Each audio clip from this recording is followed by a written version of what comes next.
Good morning, Paul. Good morning, Zaziwe. I think we have waited 5 more minutes, and I think it's time for us to start for today. Welcome, and thank you so much for providing the time. Just remember, we are recording. If you're feeling uncomfortable, consider exiting and then coming back with a different name. You do know the link, it will be the same link. I will still accept you. But we also record so that it allows us to share our experiences, so that at least if we do not gain anything from our experience, somebody else at least get a lesson. So we're gonna start. Let's do some check-in, Mpo. How the week has been, how are you progressing with the material? Good morning, everyone.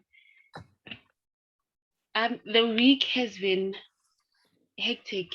I suppose for the past almost 3 weeks has been hectic with the load shedding. Yeah, so it has been very hectic. But then there is one video that really stood out for me. It's how to I think it's about controls, creating controls within your business. I like as I was watching it, I was thinking, Oguti, why am I coming across you only now? Because I was thinking in my mind, if we had known you from the beginning of our business, how far would have been by now? Yeah. So and what I loved about it is that you explain it from a small scale, right? Because like most of the time when you hear about controls, it's always from a big business perspective. Like for instance, we run a laundry, right? So we have 2 staff members. Then in the morning, one of the controls that we have put in place is that they need to count the cash, right? And then they're gonna record it. Then also in the afternoon, they have to record the cash, how much cash we have. And they would record this in a Google form, right? So this is like our daily report that we wanna go through to see the what's this thing? We'd see the day how it went. So one of the things that have been happening is sometimes someone would record an incorrect amount. So we normally cash up once a week, and then we'll go through the reports to see how they have been recording the amounts. Then you'll see the discrepancies, right? And sometimes you find that we don't even balance. My question, the thing that has been bothering me, it's the consequences. Because I remember in the video, you were saying you would look at your risk, right? And then you would look at preventative controls. Then you want to have some sort of like consequences if things are not happening the way they're not supposed to happen.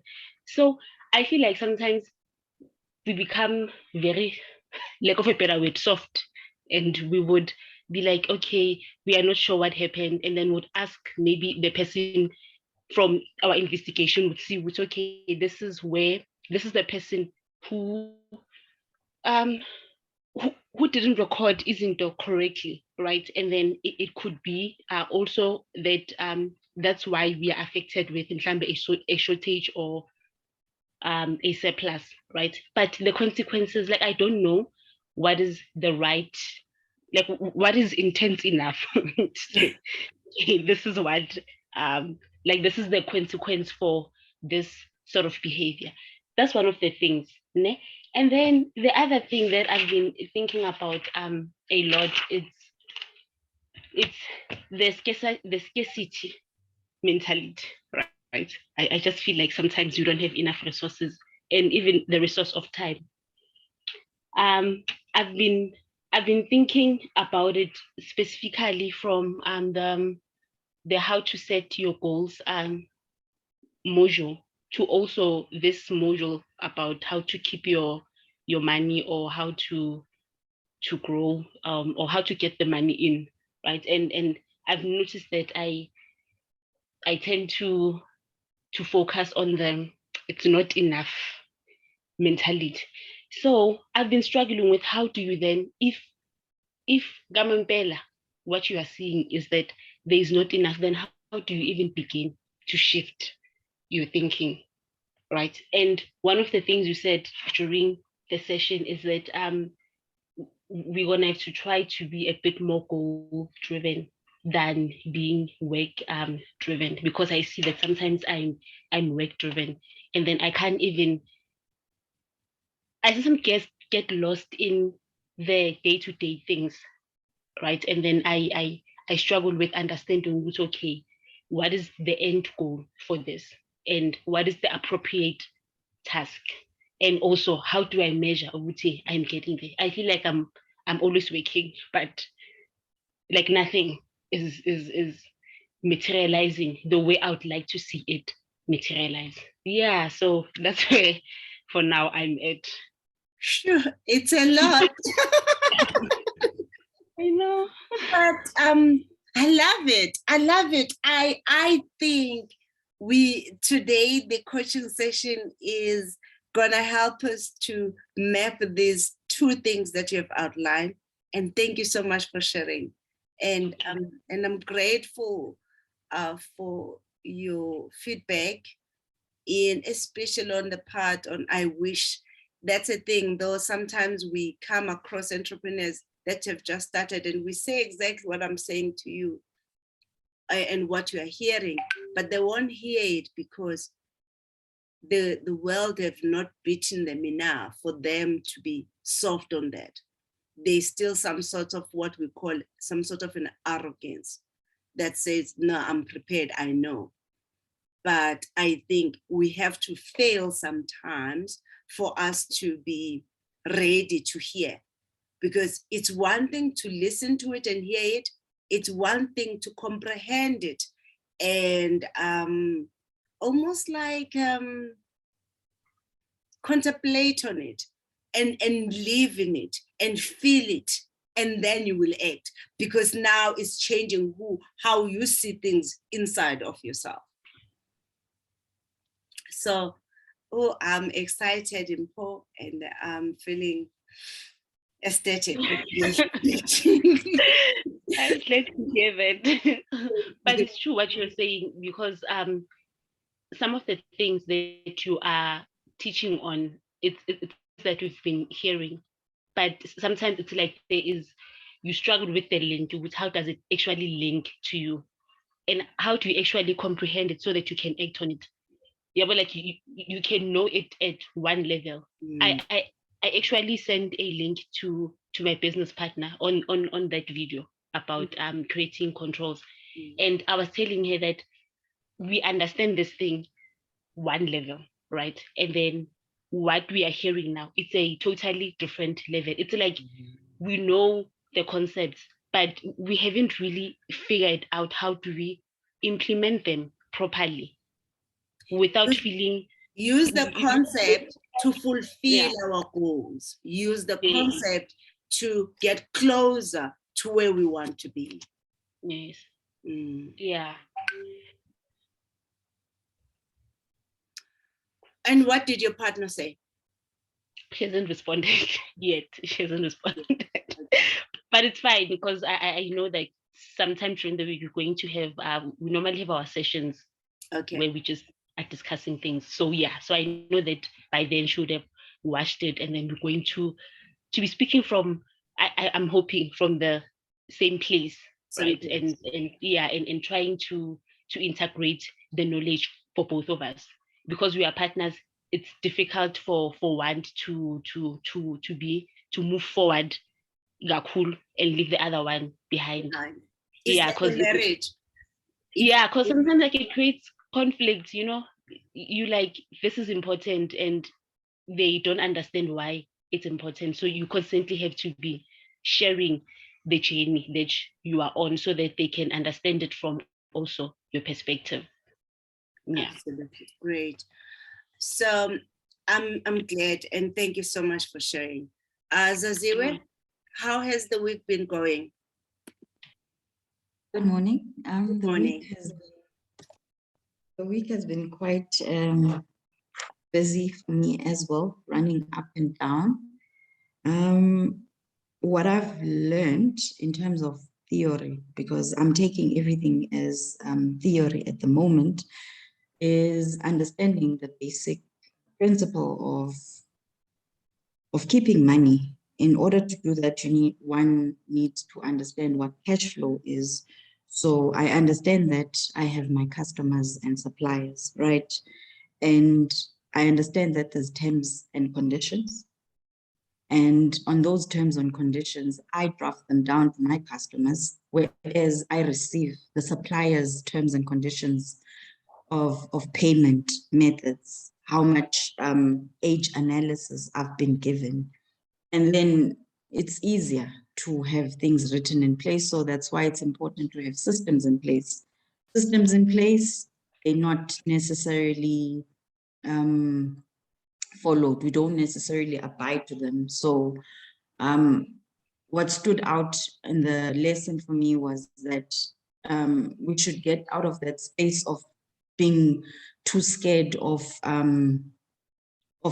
putting the systems in place, because we get so hungry and we don't put our foot down or enforce the systems in place with our customers. And I understand that the principle is the same in order to keep the cash flow afloat on what you are receiving from your customers and what you are taking to the suppliers, right? So I understand that one needs to have an understanding of sales projection, because there's a difference between sales projection and receipt projection, right? So basically how to manage the cash flow, you need to take all your history, what you have on your bank balance, the opening balance, you take all your receipts from your customers, and then you subtract what's due to the suppliers, right? And then you are left with that closing balance. That closing balance needs to match what it needs to talk to the bank, basically. And in order to achieve that, to overcome that, it's the lesson that we had with you of spending less than you earn, and also ensuring that ensuring the control that Import has just touched on, ensuring that the books are kept up to date, and also understanding the agreement that you receive from the suppliers, understanding what you've taken out to the customers. And if you're in a situation where you are unable to pay your suppliers, then you can renegotiate and also keep up to date in terms of controls, sending statements to your customers. So taking this theory that I've learned and looking at it in terms of my work, that's basically what I've been doing. And I couldn't help but ask myself that I couldn't help but reflect in terms of my line of work in construction as a quantity surveyor. There comes a period, a month end, where I have to do a cost report. So in a cost report, that's basically what I do, reporting on revenue, right? All the revenue that I've received in comparison to the cost. So it's revenue versus the cost. So where I usually battle is whereby I have to, what's the word, reconciliate the material on site, because I always have to go back and calculate what is left and check what has been put in, what has been placed. So for example, if we bought, I'll give you an example, we had precast, we had precast concrete types, right? If I had bought 100, I'll go check on site and I'll find that I'm only left with 40. I need to substantiate where that 60 has gone. So when I do the measurement on site and I look at the work that's been done, only to realize that only 50 has been placed on site, where is the 10? Now there's an allowance for wastage. You might find that a mistake was done and that precast concrete pipe was ruined, was damaged, but that needs to be reported. So I face a situation where constantly, I'm unable to justify where that 9 has gone. And that's where the scarcity mentality comes in, because my goal is to manage a big company, is to run a big company. But in the case where I do not have a voice and I'm still an employee, they're going to send me all over the place, right? And now when I report to the directors that there's this 9 pipes, because I need to justify the cash flow at the end of the month, that of these pipes that we bought, 50 has been placed, right? And there's so much left on site, but I cannot justify this 9. And now it will seem like I'm being imp. So that's what I'm currently battling with in my line of work, because now one needs to work hand in hand with the project manager. If I report project manager, we need to flow together. It also looks bad on us when we're not speaking the same language. So that's what I'm currently battling with, and I'd like to be able to handle that as an owner one day of my construction company. Currently, as I said, Suspicious, I'm still consulting at the moment and helping out with those issues. So it has to do with theft, and I know it's theft, but then you can't go out and point so and so stole this money. So that's what I'm battling with. And I am so proud of you, the way you are articulating it.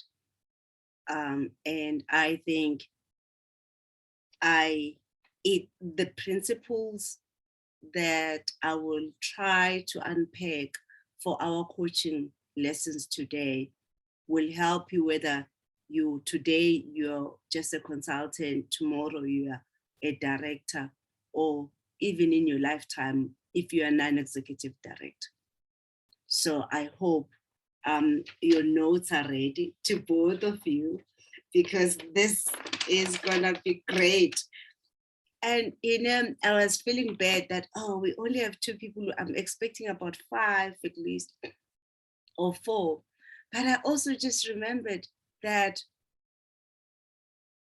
we're gonna need to be content with the outcome. We're gonna need to say, I've planted the seed, I've closed the soil, and I've watered it, and I have put a manure when I was putting the seed, and watering it is enough. I can't take it out now and think I'm gonna replant it again, because that seed will die. Do you understand what I mean?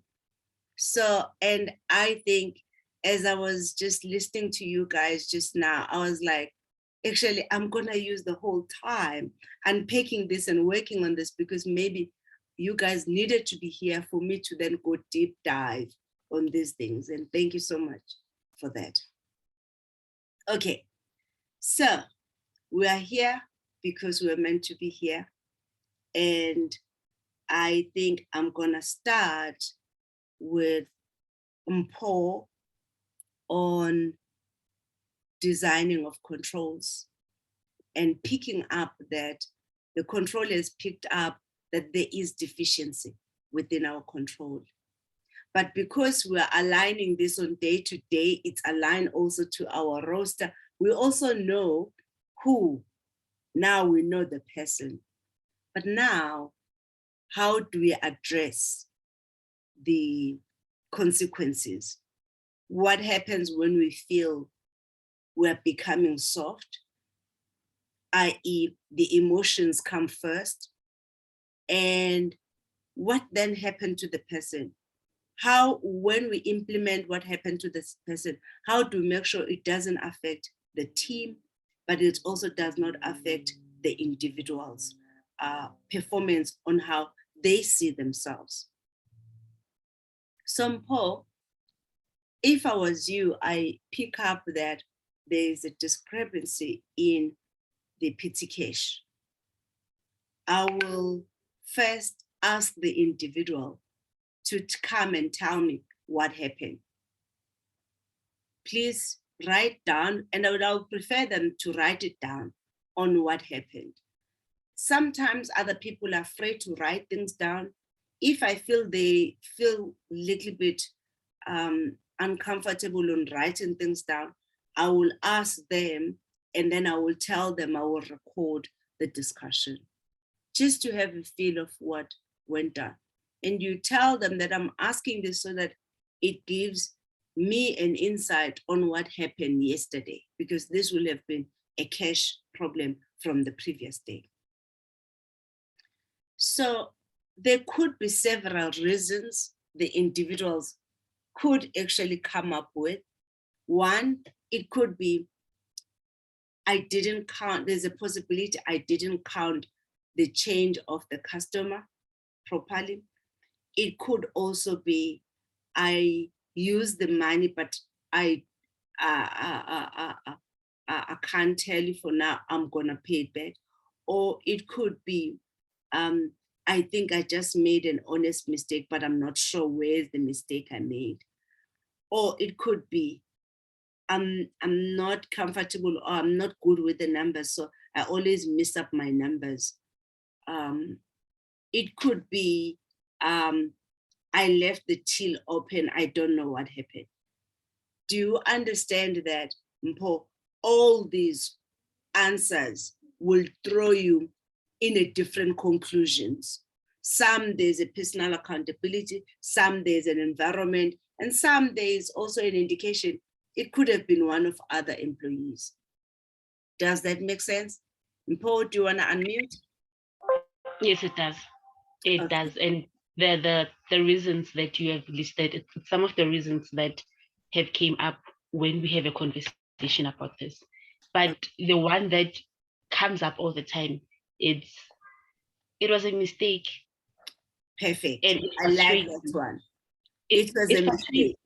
Yeah, because I feel that if it happens once, right, it's a honest mistake. But if it happens frequently, then it can't be an honest mistake, right? And then also, so also, yes. 1 second, Mpho. Let's just unpack that. Make a note of what you wanted to say so that I don't lose my track of thoughts. Okay. So the first time the mistake happens, you then teach the person, okay, this is how you should check yourself, right? And you then also, so the first time you teach them this, okay, you're saying this was a mistake. Okay, this is how you should catch yourself making the mistake. That is the first part. And the second part is the following morning, when we pick up, you have made a mistake, and when you didn't catch yourself, you should take responsibility. Now, taking responsibility is in twofold. Taking responsibility is paying the money. Taking responsibility also is accepting that you made an error.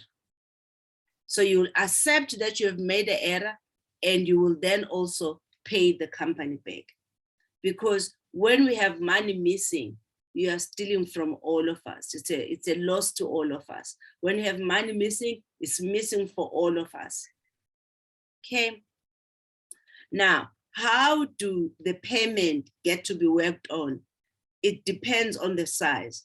On your next pay, we take it, you take it out, or we take it out, you pay it immediately, depending how big it is. If it's a 10 rand or whatever, 50 rand, you pay immediately.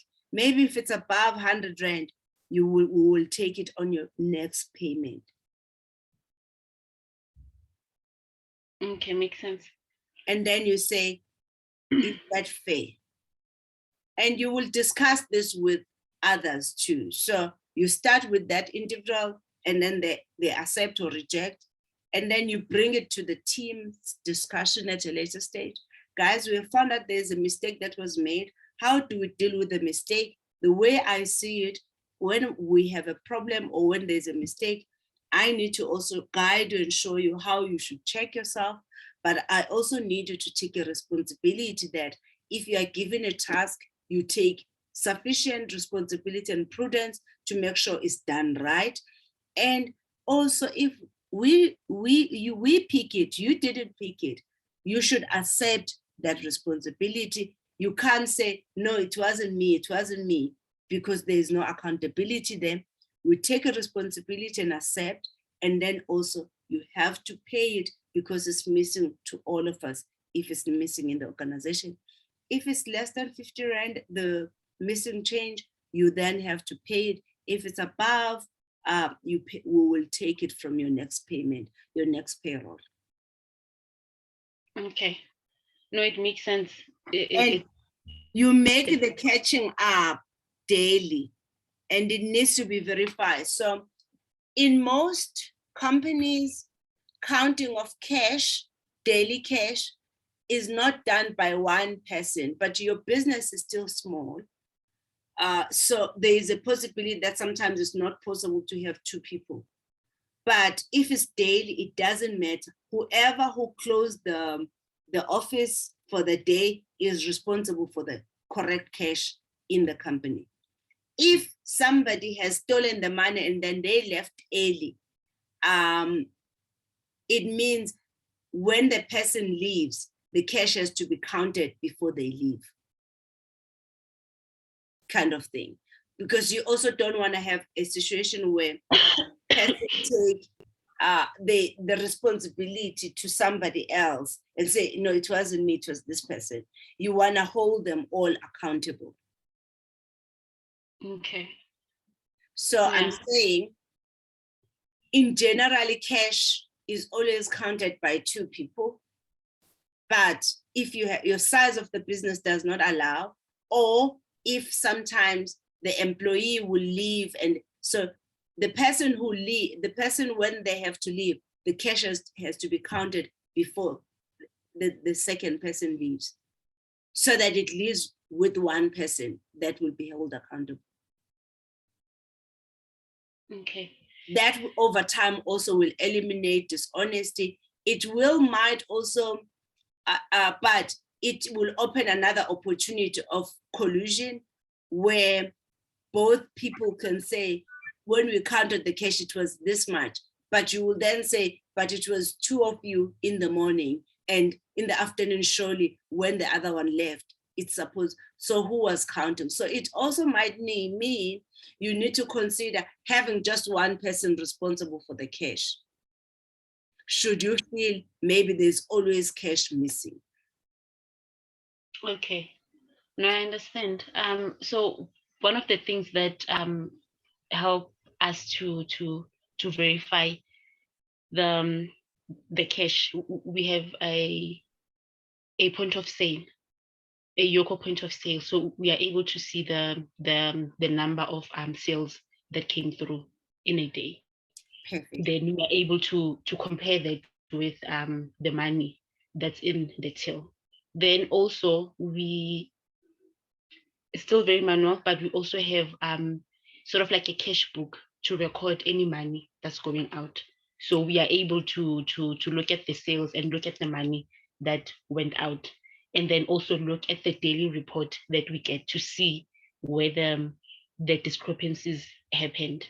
Yeah, so that, yeah, for now, I think we are comfortable with that. It was just the aspect when money is missing or when there is a surplus of money, then how do we handle such situations?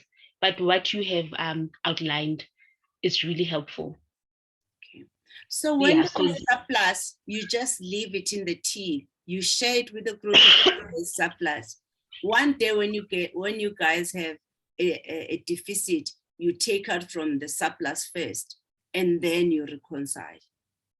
All right. So should we put it aside, or should we leave it with the main cash? You put it aside. You put it aside. Okay. Because you don't want it to dilute the behaviors. Yes. You put it aside, and it gets used when people are actually having a deficit, but you also want to make sure there's accountability. Just put it aside, because it might happen that there was a mistake, but the customer realized the mistake later.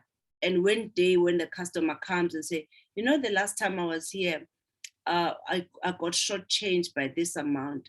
Oh, and then you would know, oh, okay. So I think I always believe when it comes to cash, put the surplus aside. You take it and put it aside. And you can use it even as part of a reward system within your business, buying maybe one of your employees an award or something. Yeah. Okay. All right. Perfect. And then as you're building your business, there are things that you're going to start working on. The code of conduct. The code of conduct basically talks to the values. What are the things that we stand for? And you can design the code of conduct, which will help on saying, when you are discussing with this person, set them up front if you can, but if you can't, discuss them with the team as what do you think should be our behavior in the code of conduct, other than excellent service to our customer? How should we demonstrate what we are living and what we're doing? This code of conduct will then build up the right culture of accountability. The code of conduct also should be customized for the environment, i.e., environment in terms of your industry, and environment on how you want the culture of your business to be about. Okay. Good. Okay, great. My request also is to say, when we work with the individuals, we get emotional attached to them. And when we get automatically attached to them, we now have two goals to satisfy. Goal number one was your business, because that's why you exist. That's why that person is even having a job. However, when you have developed personal relationships beyond business, you're now feeling loyalty to the individuals. We tend not to make the best decision for the business. So my suggestion will be, always when you are opening your meetings, consider maybe reading either your value statement or your mission statement, and also you can even do your core values or even your code of conduct. But your opening of your meetings, set up the ground on why do we exist? And it's almost like you are setting up a cause. And I'm gonna share my personal experience. I'm a non-executive director on different entities and institutions. In one of the institutions I am currently sitting in, I am like subject to, I'm analyzing and changing things, which literally will mean people who are getting something like 700,000 a month, I'm saying they're supposed to be getting 215. And this has been happening for years. And I am therefore making a decision. And why? Why am I making that decision? Because I am saying what we're paying for is not market related and it doesn't bring value to the business. But number two, it's not in the best interest of the business. Because as a non-executive, that is my role. I'm supposed to be standing for the organization, which is a juristic person, not a natural person. That is tough. And I know I will not be liked, not just by those who benefit, but also by those who want popularity, those by especially politicians. I might not be liked, but I am not fighting for being liked. I am not fighting for, I'm fighting on what is fair and right for the entity, which is a juristic person. And how have you made peace with that, with making those difficult decisions? I made peace on the ground that I am independent in mind and objective in heart too. I'm not just independent by saying I am independent by wording. I'm independent even in how I analyze the data and the information that get given to me. Because I make those decisions based on the data and the information. So it's almost like I will go to a meeting, I will ask management to tell me their views on the issue, but how they concluded, but how they have made the decisions. But I then analyze what they are saying and ask myself, is that one in the best interest of the business or the entity? Is that in the best interest of the country? Is that in the best interest of the world?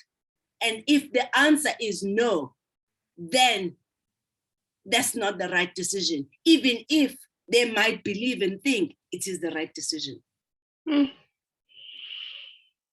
It's tough. So, as a director who is also a shareholder, who is also a founder of this business, when you are in that room with your staff, you're supposed to be a director representing the shareholder. Separate yourself from that shareholder when you are a director.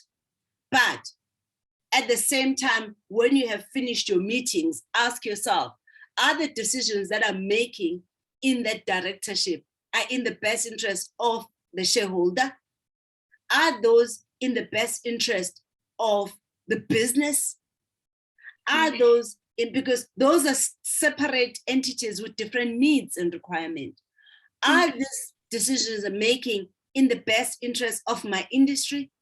Are they in the best interest of my community? Are these in the best interest of the country? Are these in the best interest of the world? And if in any of those you have said no, the chances are it should have been no in the first place. Okay. Oof. I said, I'm gonna cover the principles. When we cover principles, we go to the core of who we are. Are we people of integrity? Are we people who are accountable for our actions?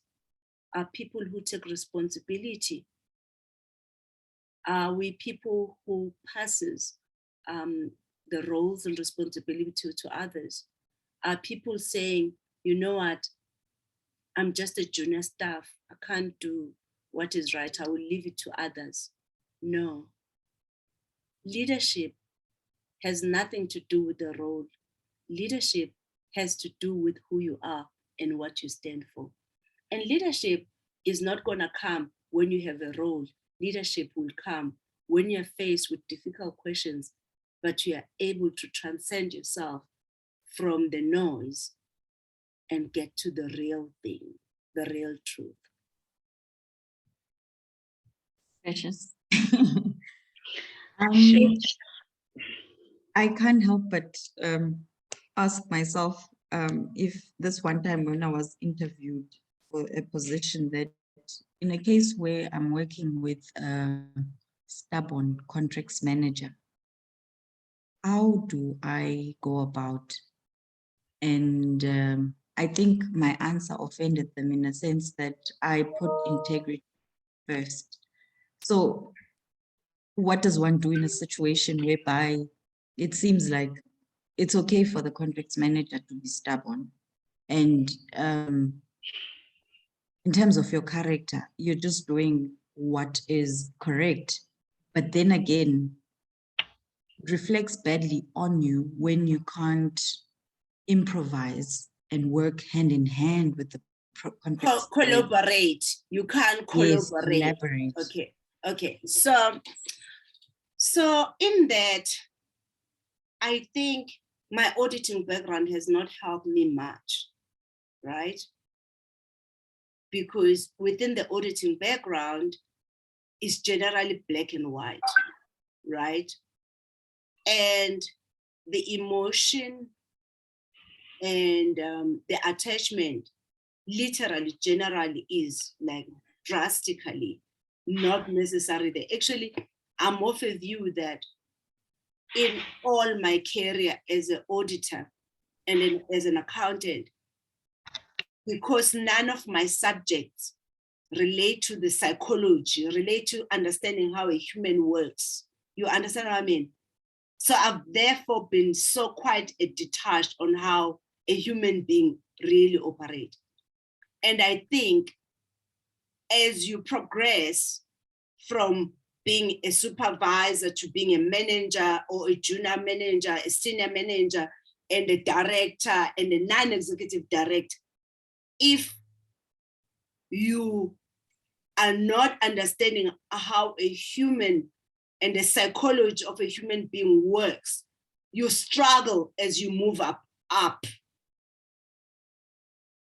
So I think when you are in any situation, you have to know what is truth, what is not truth. And let's come then to your issue that you were raising as a quantity surveyor in this organization. And you pull up project number 1, project number 2, and then you reconcile, you go to the ground, you reconcile what you have on the paper versus what you have picked up on the ground. And I'm saying to you, reconciliation can only happen if there were certain daily checks and balances, because reconciliation is a weekly thing. A reconciliation is detection control. It's not a preventative control, Zaziwe. A reconciliation is a detection control to give you a summary. It provides you with a summary. What you have to ask yourself as a quantity surveyor, based on the risk of the project, you're gonna need to say, what phases do I have in this project? Phase 1, phase 2, phase 3. Okay, under phase 1, what are the project risks in phase 1, and how do I manage those risks as a quantity surveyor? And understand, who am I dealing with in that? Who's my contract manager in that project? What do I know about them? How do they operate and work? Have I picked up any issues before? When did I pick those issues? And how did I deal with? I am saying to you, Zaziwe, you're gonna use your intuition. You're also gonna need to use your internal feel about things. You're also gonna use your previous lessons about the situation. So this project 1 is contractor number 4, who is rude, who does, when he sees me there, he sees me like a police. And I like quantity surveyor because they're almost like auditors. So, okay, what should then be my approach to him? Okay, my approach should be seen as though I'm allowing him to get away with murder. He shouldn't feel me being there. He shouldn't feel like I am watching him. He should feel totally at ease with me. Guys, from my experience, when individuals that are difficult feel at ease with you, they tend to be more open and more transparent, but also tend to be what? More helpful to help you achieve your goal. And Zaziwe, I can share this experience. Years ago, when I was at Ernst & Young, I was 23 years old. We will go to audits. We had clients which were so difficult. One of those clients was a company which was manganese company. That was a mining company. And there was a financial manager there whom even the partners were scared of him, let alone a first year black girl and this Afrikaans kind of guy who just like, who will say the F word anytime in a drop of a button. Even the employees were scared of him. And I remember feeling so intimidated. And, and my manager then coaching me, you're gonna need to go and ask so and so. And I'm like, oh Lord. And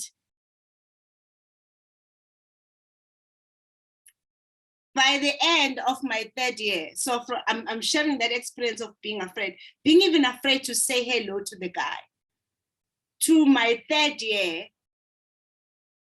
where even in my second year, George would be the one who said, Precious, can I just pick you up at work so that some of the things we can discuss on the way, and I will drop you off at your office in the afternoon.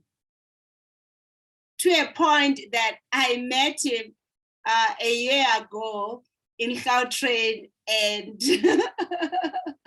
and it was, I shared the experience with him that, we were so afraid of you, but the years and the relationship we created, and he was saying, Precious, please come and do 1, 2, 3 for us, da-da-da. I was amazed.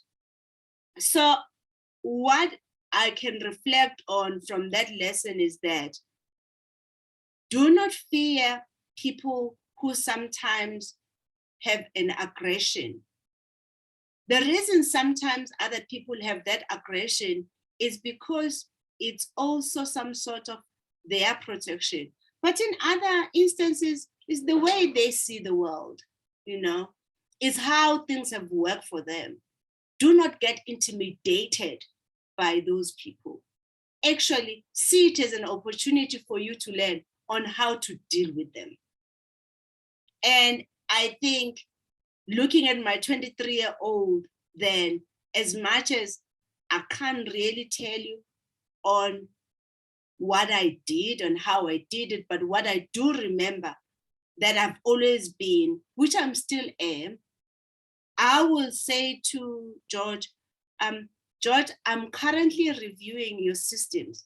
These are the controls that I'm picking up that are not working. And I don't think they are working. Please show me, how do you see it? And why do you see it that way? And in other instances, I remember my manager even getting angry with me that I'm sharing my system description to George. He's gonna pick up errors, or he's gonna pick my grammar, he's gonna pick up, because they are saying we're supposed to produce quality work, whatever that we're communicating with the client should always be perfect. And in my mind, I was like, oh yeah, but for me to get it to be perfect, He has to contribute. So I will say to him, George, these are my notes. Please note, George, I haven't shared these notes with my manager. So they might be not at the standard of Ernst & Young, but at this point, this is what I have picked up in your area. Would you please just read it and tell me if I am actually going wrong? He will take my system description and correct it. By the time it comes back to me, it will be read. I will go back and rewrite it and go back to George and say, here it is. And then George will say, yes, now you got it right. And I will still pick up the control deficiencies. When I pick it up and come back to him, what is he gonna say, Zazir?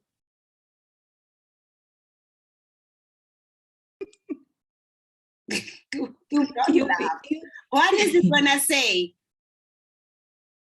Well, if you've done the work and put in the work and have improved, I'd like to believe you'll get a thumbs up.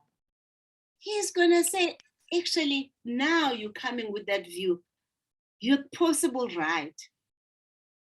Or you might say, you know what, I have an alternative control on that. And I need to test that control. Remember, I'm an audit. The control is telling me I still need to test it. And then come back to him, I've tested that control, it didn't solve the problem. So I am saying to you, go to the manager, have a pre-meeting with him. Show me phase 1, phase 2, how are you managing the risk on those areas? Which areas do you think I should be concerned of? Which areas are your concern? Okay, I'll come back to you in a few days. Let's catch up. Tell me maybe on a weekly basis, how is it going? Or tell me once you have reached the stage, let me come and visit you. You don't make it about work. You make it about the outcome, because both you and the contract manager, you want to produce the best work. You want to do your best for this project to run efficiently. You want to make sure your company is the best run laundry business, because that also guarantees your employees to have jobs. A well-run businesses are guaranteed a job, but badly run projects, they run businesses into bankruptcy. They run organization into what? Shutting down, liquidation.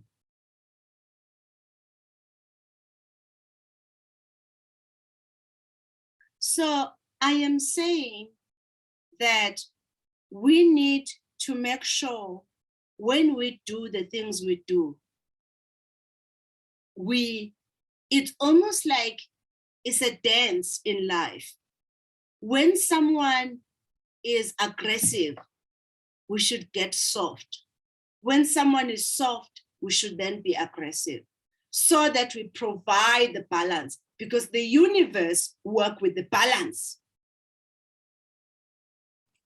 In any situation, whether you're dealing with your child, whether you're dealing with, it doesn't matter which situation it is. When someone's emotion is all high, you go down. When someone's emotion is too low, is down, you pull it up by aggression, by being assertive. And there's nothing wrong with those emotions. We just need to know when to pull those tools in. So I sit, as I said, on the boards. The first 2 meetings, and in most of them, I'm generally either younger or Black or only person in finance kind of thing, right? So in the first few meetings, I'm kind of reading the room, right? Reading the room, who's who in the zoo, what is their strength, what is their contribution, what is my contribution to this team? And then I then start marking the territory. Okay, finance, great. Analytical, great. Detail, attention to detail, great. Okay, that's my cue, right? That's my cue. And if I see others are lacking in other areas which I feel they're supposed to be specialists on, no problem. When I'm dealing with that man, I pick up strategic view kind of thing. I take a strategic view on it. So, but as onset, I focus on what are my strengths, and my strengths are attention to detail. My strengths are financial analysis, business acumen. My strengths are I'm analytical. I will analyze data and information and then provide a view on what it means. And I start with those. I start with what is my strength. And then I operate outside of my comfort zone in other areas by using the information that I have to question things with an aim of directing them to the right decision and provide inputs. But I also take ownership of having a knee-jerk. So what do I mean having a knee-jerk? A knee-jerk is when there are things that I would just say, no, no, no, no, no. Even whether I have a background on it or information on. So for me, will be, so maybe I go to a meeting. They present a certain information, right? And this information is called something. Draw your pattern to unlock the device. For example, maybe that person issue will be, I'm presenting a business model of this organization, right? So the CEO or this director or whoever who's running or a leader of the organization is presenting this business model. And I read what they are presenting, and it does not talk to what is considered a business model. They have recreated their own thing, but that thing that have recreated is got gaps. I will have a knee-jerk in that meeting, and I will say something like, that's not how you do 1, 2, 3. You are missing 1, 2, 3, 4. You need to go back and address those. But give me also additional more time to see it the way you're analyzing it. Maybe let's have a meeting outside of this, but as a board or as this structure, we can't therefore make a decision on that information because it's missing these things. So there are instances where I have a knee-jerk, and I go back on the side and work with this person, analyze what they're saying. And then if I still come to the same conclusion, I say, no, I will go back to that structure and say, the answer is still no. It needs to be addressed somewhere else. So what does that mean? What I am saying, Paul and Zazie, you always have to know your story in any situation. Know your story. And if there is someone who's coming up with a different narrative of the story, say to that structure, you know what, at this point, I'm not feeling comfortable in discussing this matter further or concluding or providing my input in it. I would rather take some time to sit with so-and-so. I'll come back in 1 or 2 days or whatever time to then deal with this in more, so that maybe there is more information that I would be able to get. But at this point, I can't. The challenge we have, especially as a Black professionals, when we come to environment, we do not know our story enough, or we are afraid. We're afraid to appear stupid. We're afraid to appear as though we don't know. Guys, there's nothing wrong by saying, at this point, I can't make a decision, or at this point, I don't know. Or based on what I have, and this is what I have, and this is what I know, this is my conclusion on it. That is knowing your story. Because the environment, we generally thrown in an environment where we have to question who we are. We end up also questioning what we know. And that is why when I spoke to you guys, even from the first sessions, I said, you have to know who you are. Not with a qualification, not with like strip naked, who you are. What do you stand for? What does that mean? Because who you are will actually transcend over time and change over time. But it doesn't change for the worse, it changes for the best, but it also helps you to grow your mind, your body, and everything that you are. But it doesn't change. It doesn't change at its core. Instead, it's almost like the upper layer of the onion is not as sweet as the inner of the onion. So as the life progresses, you should be peeling the leaves of the onion over time to get to a sweeter and the sweeter and the soft space. And that's a soft space. You can reach it quicker and faster when you know who you are in the scheme of everything. Even if the world were to come to an end right now, who we are, who are you? Who I am, I'm the spirit that was meant to guide me and the people around me to be the best that I can be. I have a purpose that I have been mainly just been designed for. And in every aspect of my life, I am a light. In every person that I touch in my life, I should be a light. I am gonna be the light. Amen. And that's all we are. And we're all that. We just need to figure out what is your light?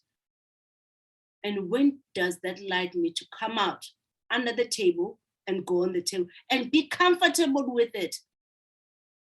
And sometimes it's not nice, Zazil, it's ugly.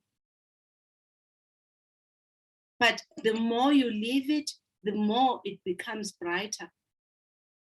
The more you leave it, the more people around you who really love you, who really care about you, show up. And the teachers that are going to guide you and hold you accountable and help you to grow, they show up. I didn't understand that. Okay. Now, question number 2. Mpho, I'm still on you, girl. Scarcity, poverty, resources, having problems with just managing these resources. The resources we have are enough. The resources that you have right now, Mpho, I've muted you because I think you are opening notes and it's coming through on the recording. So I've muted you. When you are ready, let me know, or you can unmute yourself.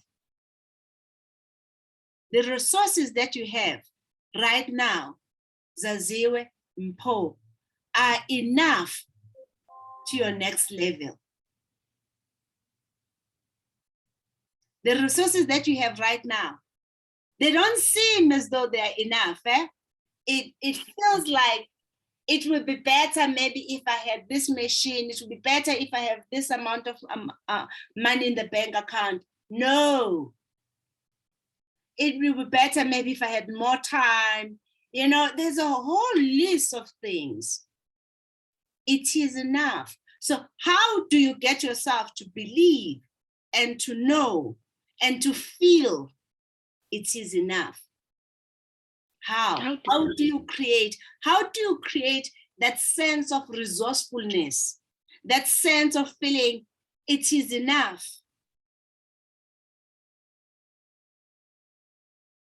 That's the challenge. How do you create a sense of abundance? How do you create a sense of almost like content, but still able to work, still able to push yourself forward in achieving your goal? How do we shift our mind in that? How do we shift our mind in that?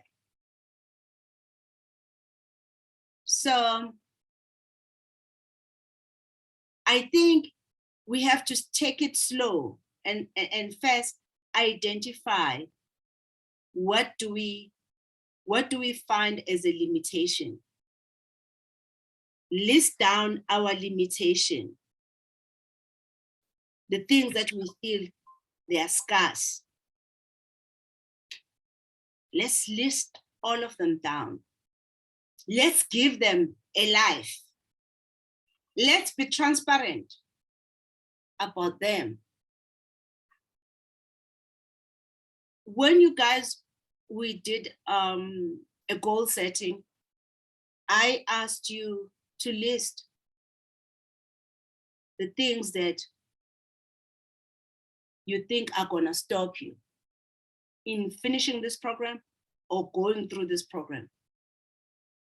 It's similar to this. It's similar to this. It's almost like you go into a situation and you say, you know what, I wanna run a comrades marathon, right? And you say, I don't have resources to run a comrade marathon. I'm not thin enough. I can't even run a 1K without stopping. I'm not healthy enough. You know, there's a whole list. Those things that you are listing down are the limitations. Those things that you are listing down could even include, I don't have a sponsor, I don't have shoes, I don't have time to run. It could be anything. But you are making these things that are scarcity or limitations to be transparent to you before you begin this journey. You want to know what are your limitations, what are the things that are coming that will limit you, that will restrict you. So once you have listed down these things that you think are your limitations, the things that you think are in shortage, you then ask yourself, then what are the things that are available in abundance right now in your life? And start listing those things. And once you have two lists, you then take the one that is abundance and you put it up. You can use things like notebooks like this, or you can use even a notebook, a journal, or something. Every day, when you wake up, you will say, I'm grateful for these things that are available in my abundance. Whatever that you have listed in that list, that is more. And every day, every moment, you will say, thank you. I thank you for this. I thank you. I'm grateful for this. People who find themselves in poverty mindset, in scarcity mindset, are people who are unable to acknowledge what is available to them, what is available in their reach. And the only way to deal with poverty mindset is to move to a gratitude mindset. Is to move to a point of saying, I am grateful, I'm alive right now, this moment. There is someone right now in hospital, in their home, that just lost their breath somewhere in the world, and I still have my breath. Right now, in this moment, I am so lucky. I am warm. There is someone somewhere in the world who's freezing to death right now. I am grateful for the peace we have in this country, even though we have such poverty and such struggling. I am grateful we have peace. Because right now, somewhere in Ukraine, there is a mother who cannot protect their children because there's no peace. Somewhere in Libya, somewhere in Israel, somewhere in anywhere in the world right now where there is no peace. I'm grateful. I'm grateful. I can actually do this and go from one point to another. I'm not restricted because I don't have the freedom, because there is no peace. I'm grateful I have clean water that I can get. Somewhere in the world, there is no clean water.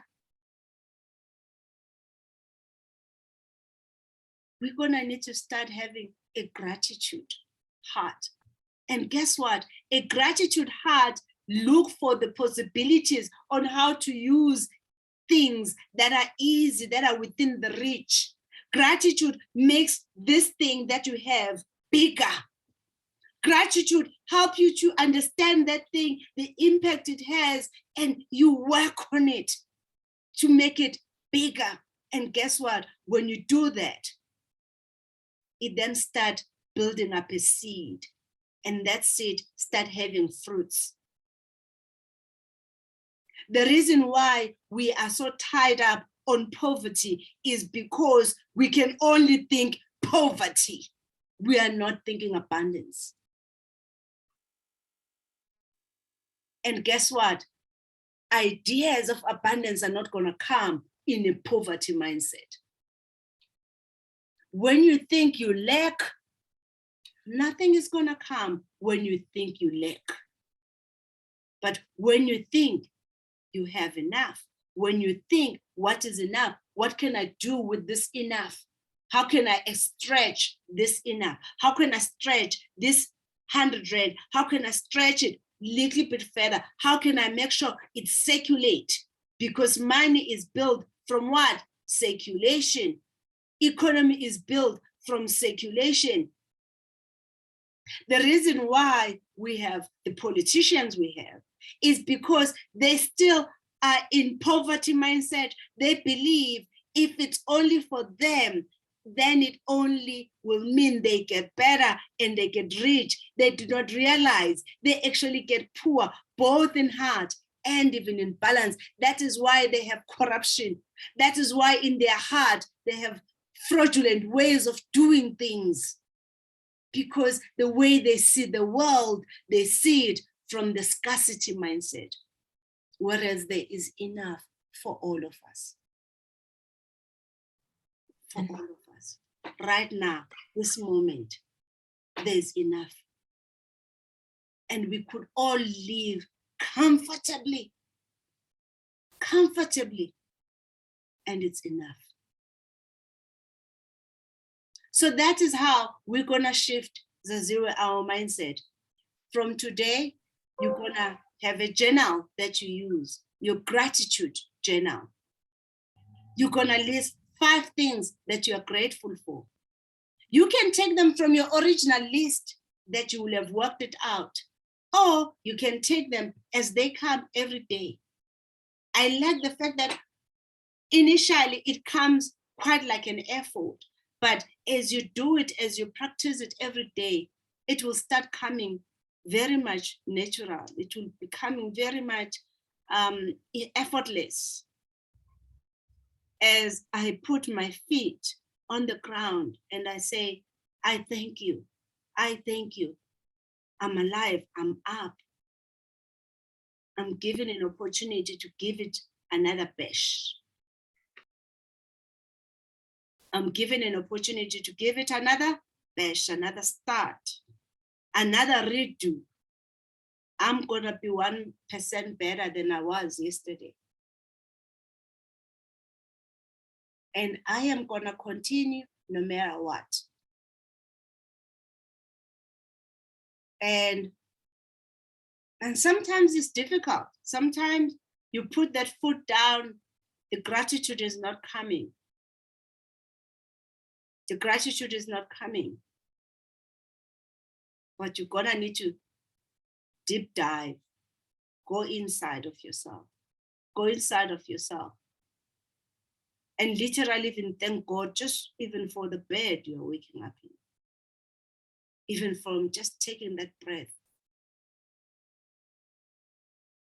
And as you practice gratitude, God is gonna direct you to a bigger things. God is gonna make what you have bigger because you're starting to pay attention to the little that you have.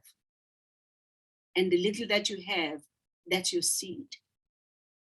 And that seed, when you look after it, you are making sure it is built up, it is worked on, it is protected, it is being nurtured.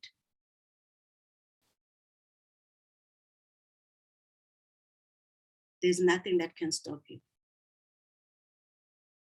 Now, what happens when you keep on having this mindset? You're gonna need to start listening to your own voice,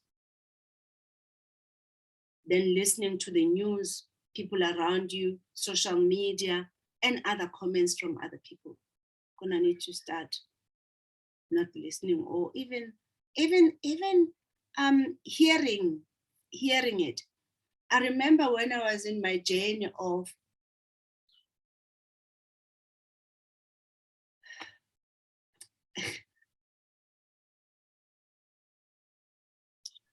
dealing with my poverty. Sure. I'm crying now because Sorry. A lot. Mm. I in that journey, in that I realized that the reason why I was in poverty, I was looking for external things to fulfill holes inside of me, which had nothing to do with those things. It was the inside of me that I was not appreciating. And that is why the market did not find a value in me. Wow.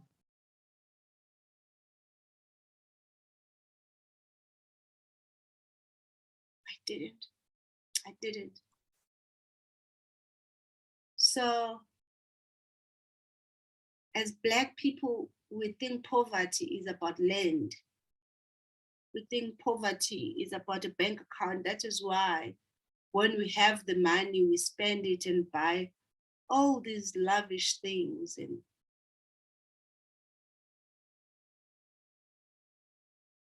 your value,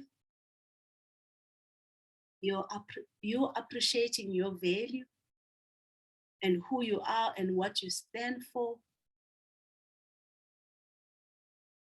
That is your gold. That is your diamond.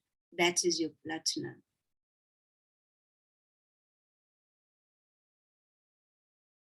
And it doesn't matter who you are, where God is going to place you, and how they're going to place you. It doesn't matter when you know who you are and what you stand for.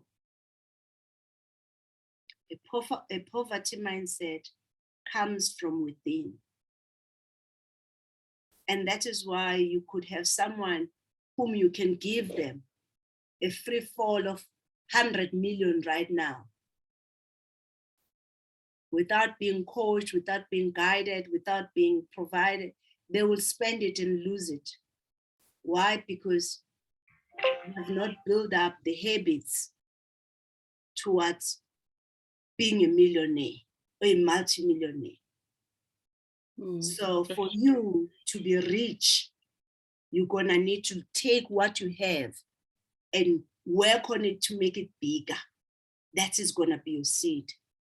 Start noticing, and as you get in this consciousness of noticing what is available to you in abundance, you will then learn to ask yourself questions. How can I make it bigger? What do I need to do to build it up? And in time, it will come when you're ready. So work within yourself. Now, you also raise a question, Paul, saying that sometimes you feel like you're always working and working. And you are not feeling as though this car or this ship is moving. But also you lose a sight of the direction. You lose a sight of the intention. You lose a sight of where exactly am I going? And the reason why you get lost on the doing, you end up just doing and doing, is because your doing is not tied back, is not aligned back to the goal. Because the goal is supposed to be driving you. The goal is an outcome, is the result of doing the things. So when you get lost, you keep on working and working. It's because you don't have systems that you have built that are going to remind you, why am I doing what I'm doing, which is the goal. So what you're going to need to start doing, you're going to need to start reading your goals every day in the morning and say, my goal is. And you can decide to read all your goals, or you can decide to read just one. And sometimes at the beginnings, it might actually make sense to just read one. But sometimes it also helps to read all, so that whatever that you touch, you keep on asking, is that aligned to the goal or not? So when New Year's was coming through, which is what we all do as humans, I think anywhere else in the world, we do a New Year's resolutions, right? If you go to my WhatsApp, I think I have the same New Year's resolution for the past 3 years, if not 4 years. Yeah, I think literally, I think 3 or 4 years. My goal was 3 things: being the best mom, create wealth, and being healthy and fit. Those have been my top 3 goals for the past 3-4 years.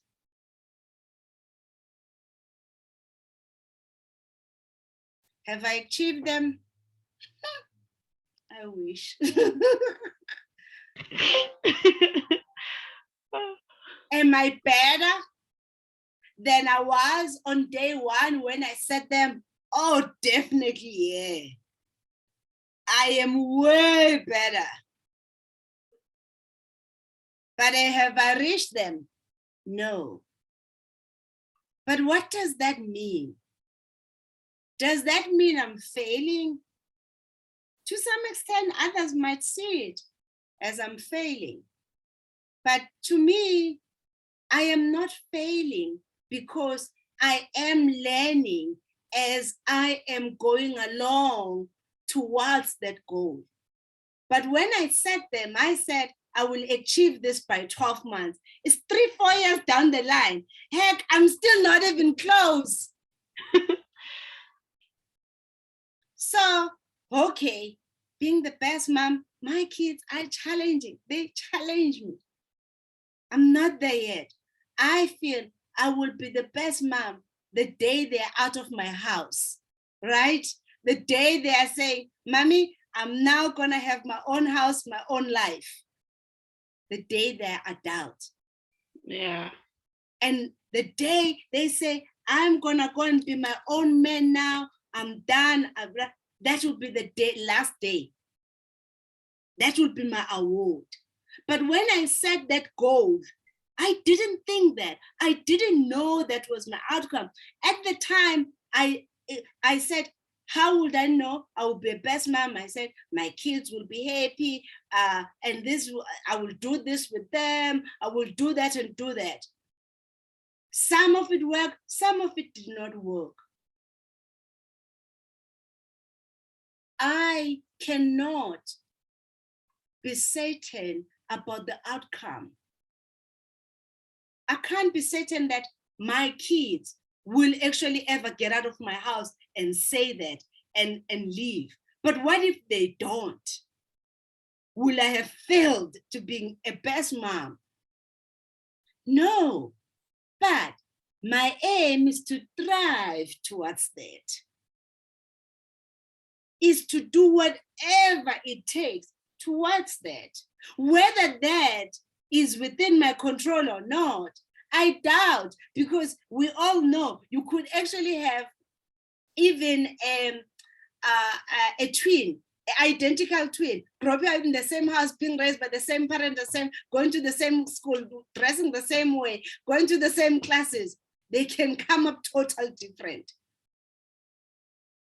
Total different personality, total different outcome.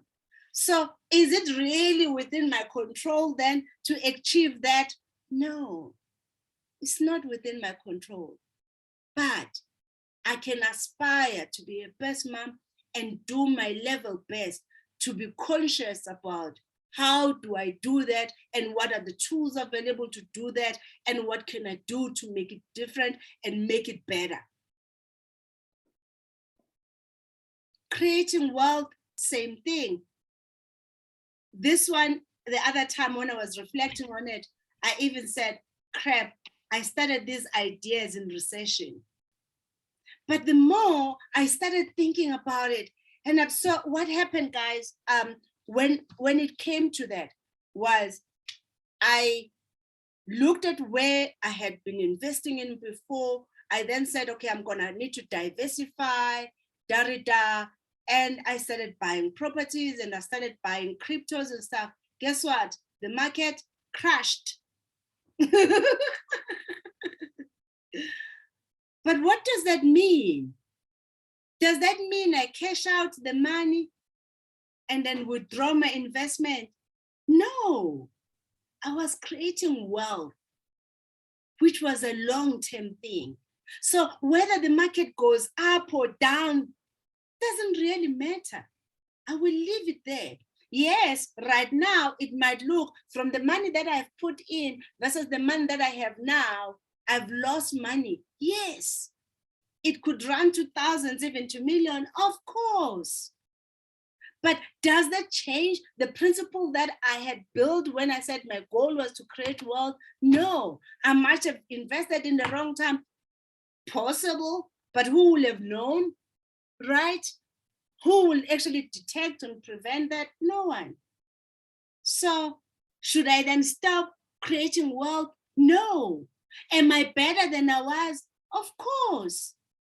Of course. I'm now even have, okay, how do I select a crypto? Which one? What do I look at? Why? Because I am learning. And as I'm learning, because I'm a conscious being, as I am learning because I'm conscious. How am I conscious? Because I reflect. I am conscious because I reflect. each day when I go to sleep, I say, what did I learn? What am I gonna do better tomorrow? Being healthy and fit, oh, that one just, oh, guys, just breaks my heart. I have sucked on it, no matter, I mean, I think out of all of them, that I've put most effort, because I understood if I change who I am inside of me through health and fit, it will also change my health or my wealth. It will also change who I am and how I am with my kids. So I had put so much effort on the health and fit. Oh Lord, have I failed? Have I failed? I went from one diet to another diet to another diet. I have gone from one exercise regime to one exercise regime. I have gone from one this to that. 3 weeks ago, I decided 3 years is enough. Enough. When I hit my anniversary thinking, I said, enough is enough. I've been working on this. There was not even a child. Now the child is starting to talk and I still cannot figure this crap out. And I then went to a doctor and I gave them my journal, my health journal. And I said, here is my journal. This is what I have been doing, and I've been changing and doing this. This doesn't work, and changing, doing this and this and this and this. And this doctor then said, okay, I think I can help you. Here are the things that I think you're gonna need to do and change. And she gave me the stuff, and I said to her, I will take what you're giving me, but I am not gonna lose the things that I've already learned. So whatever that you're gonna teach me or that you're gonna guide me on cannot actually be conflicting the things that I know works, because my belief system has already worked that out. My belief system has already worked that out, that these things work no matter what.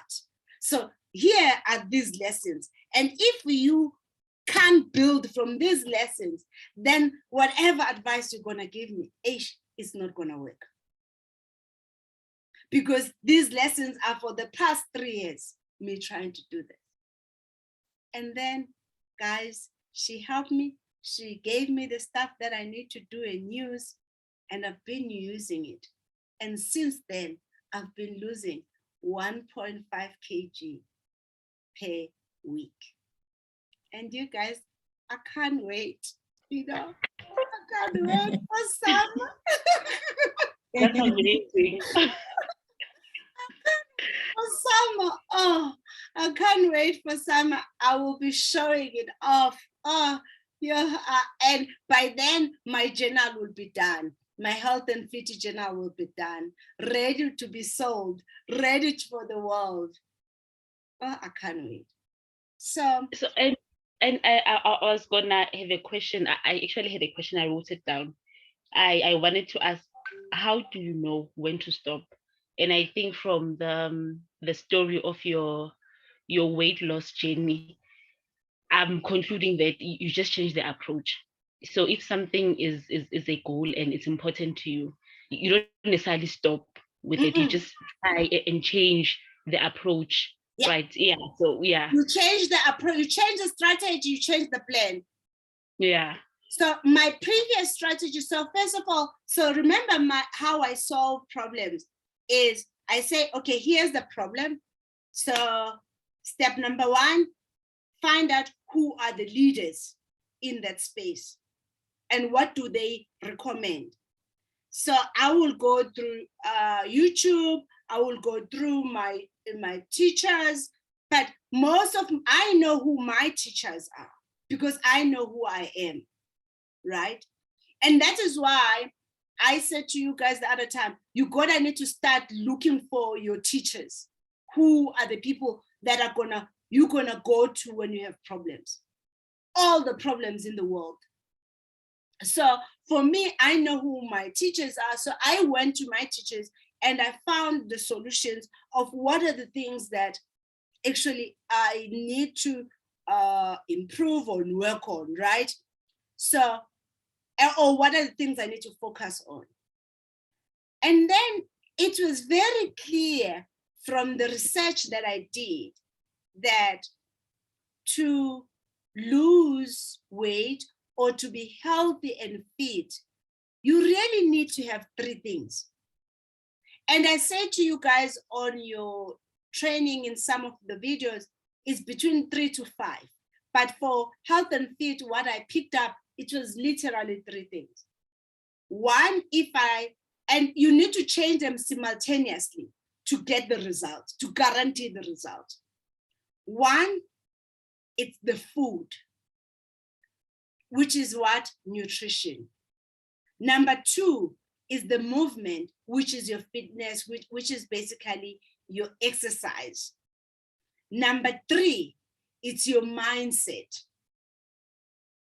It's your ability to change what you think about when it comes to the health and fitness.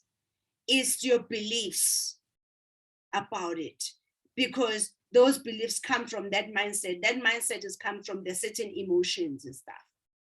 So it's very much, so the psychology of losing money, that's number three. Or psychology of losing the weight, or the psychology of health and fit, basically. So when I had figured out those three, I then worked on it. But I didn't figure out these three things immediately after that 3 years. I literally figured them out 1 year into this, right? So when I had figured out that, I then went, okay, what type of nutrition it is? Then I did quite a bit on that. And then what type of exercise it is and what type of psychology. So that led me to the year 2. But remember, during that time, I am trying these things and I am doing these things. But there was a point where I started realizing I've tried quite a lot of things, and some have worked, some have not worked. But the stuff that I've picked up worked doesn't seem to be sustainable. What does that mean then? Does that mean I give up? That is when then I say, okay, I need someone to help me. I need a specialist. I need a person to help me here, because I've done this on my own and it's not working now. So when do you say, when it's not about the time, it's about also the effort that you had put in. So I had put quite a lot of effort in it. So, and I didn't want also to give up on it. I had put some structure that when I feel like I'm giving up, these are the things I'm gonna do. But it came to a point when I hit that 3-year mark where it felt, okay, all my intelligence has not worked, all my knowledge has not worked, all my research has not worked, it didn't matter how many stuff I've done to solve this I was not gonna work out on my own. So I need help. I either need a coach, or I need a scientist, or I need a person who has done it before to walk me through the areas that I'm struggling. During the way though, on year 2, I did find people who were gonna be my accountability partner, but it didn't work as well. So therefore, there is not a timeline. You're gonna need just to say, I will not give up until I bring an expert in. Maybe you could use that, I don't know.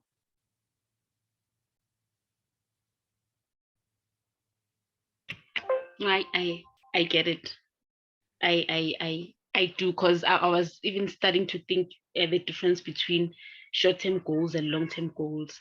But then I realized that if something is important to you and you really want to achieve it, it's that just finding the different approach until you find what works.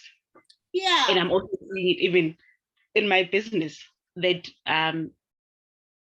it's literally changing the approach all the time, because I know that I don't want to give up, but I am just going to change the approach until I get to a point where I feel that I'm achieving what I need to achieve. Yeah, you don't change the goal, you just change the approach. So now the goals, my 3 goals have not changed in the past 3-4 years. But the approach has changed drastically. The plans have changed drastically. There's so much that have changed. But from the change that I've made sure I'm building the lessons. I'm working on it so that I don't repeat the same mistakes. So I haven't failed on achieving my goals. Actually, I've won because I now know better. I now have a better experience on it. Yes, the outcome is amazing. It would be wonderful, but always remember the outcome is not based on you. Yes, the outcome drives us. Yes, the outcome defines who we are, the goal. But what matters is the process, is the journey. Because when we are doing this in this journey, we become the person who's worth the outcome. So with me in this journey now, I'm becoming the person who's worth being healthy and fit, because how I act and do and say things. And that's what matters. And you will never lose anything that has changed from within. Don't lose that. You never lose. But you will lose things that came externally. Now, you spoke about load shedding being hectic in time. You can use the opportunity of load shedding by preparing yourself. So I'm so grateful I don't have that problem. I have a generator. So when load shedding happens, it kicks in. And then I generally don't travel as much. I do travel from time to time, but not as much. So, but when we did have load shedding before, I used to download things and read them offline. I also, when I have an idle time where I get disrupted from my productivity, I then do things that I don't need computers or I don't need. So I think what you should do is when you have load shedding, take it as your downtime.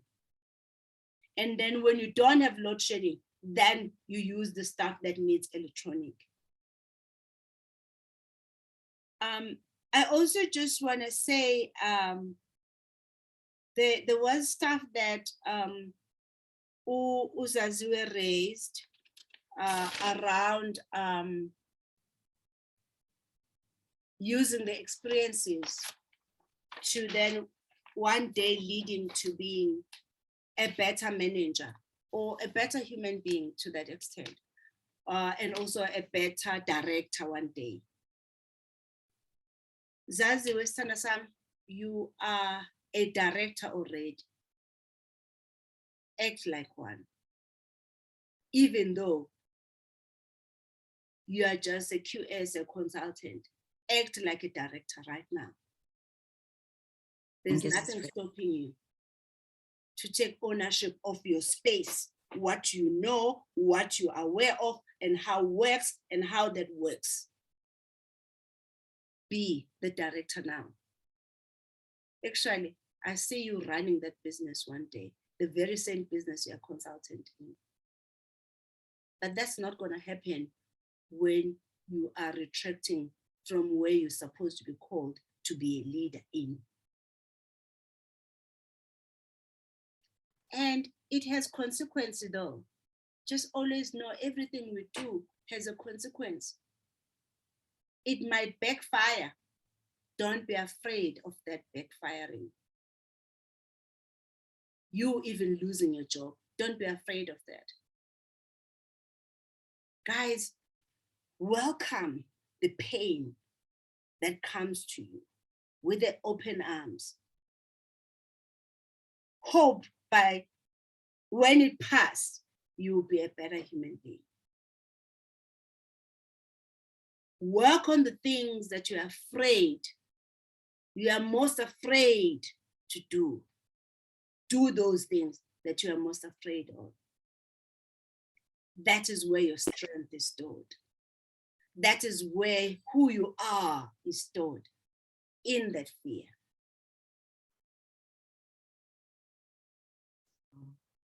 Thank you, Sister Precious. Guys, it has been amazing. As I said at the beginning, oh, it's just the two of us. This is gonna be amazing. And I've used literally even extra 30 minutes or so now to explain some of these things, because some of these things are principle, but I don't wanna make it theory, because it's principle. And the stuff that I want us to be sharing, and I'm not taking it as though I am teaching you. I'm saying I'm sharing because you already know what is the truth. The truth is inside of you. The stuff that I'm telling you now or sharing with you now, you already know. It is that this information that I'm sharing with you, it's already available to you. You have always known it, because the truth does not change. It moves with the energy and the level of consciousness. All I've just done is to pull it up. That's it. That's all I've done. I love you. God bless you. Be reminded that we are here on earth to make your life better, so that the life of people that you touch will be better. People will look at you and see God in you, in how you do things. They will see infinity, they will see abundance, they will see all the gift of life through you. You're just gonna need to let the light in. Thank you. Thank you, Sister Precious. Thank Thank you, you. everyone. Thank you so much. Bye. Bye.